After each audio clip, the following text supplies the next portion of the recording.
Au nom de Dieu, la parole de Dieu le donneur de vie et Dieu le preneur de vie signifie qu'il est le Tout-Puissant qui fait revivre les morts, les cœurs et les esprits.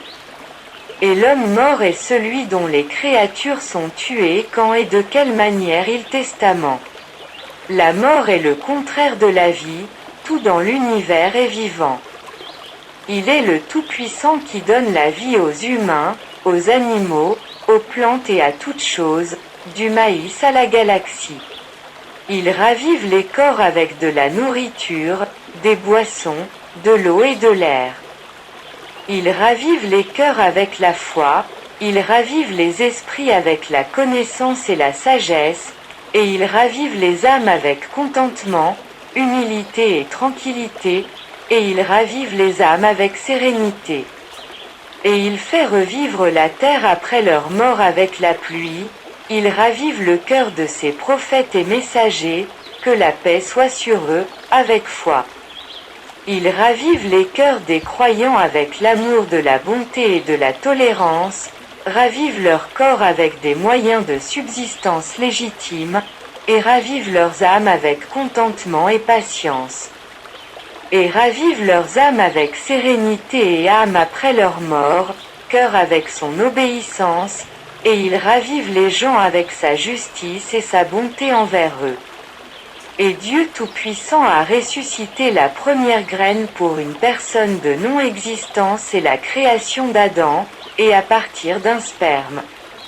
Une personne est formée à partir d'un état de faiblesse alors qu'il est dans le ventre de sa mère à la force alors qu'il est un jeune homme, puis un adulte. Lorsqu'un doigt est blessé, la peau fusionne avec la grâce du Dieu qui donne la vie. Les traces de Dieu le vivant sont dans chaque atome de notre corps, chaque âme de notre souffle et chaque pas que nous faisons. Et en ce qui concerne le nom de Dieu qui prend la vie, nous savons que la mort est contre la vie, et Dieu Tout-Puissant qui prononce le jugement de mort. Et le roi de la mort est le chef de l'appareil d'application du jugement qui comprend les anges qui exécutent la saisie rituelle de l'âme et la mort dans le Saint-Coran ont plusieurs significations. Donc le manque de croissance est la mort, l'insensibilité est la mort, le manque de conscience. La mort, la tristesse, la douleur et la détresse sont la mort et le sommeil est la mort. Quant aux composants de l'être humain, ils sont éternels et ne meurent que le corps terrestre. Ce récipient dans lequel Dieu met l'âme et l'esprit et ses composants ne meurent pas. Le corps est comme le vêtement que vous enlevez à la fin de l'examen, mais votre esprit, vos sentiments, votre culture et vos souvenirs restent. Passez en revue les expériences de mort imminente sur YouTube pour comprendre la signification de Dieu dans ce nom. Quant à la mort du croyant, c'est l'événement le plus heureux de sa vie éternelle.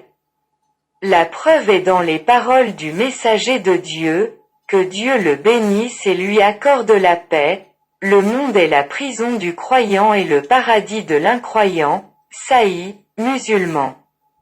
Il est étrange de voir les gens pleurer le jour de son mariage avec les charmantes nymphes. Abonnez-vous pour recevoir de nouvelles vidéos.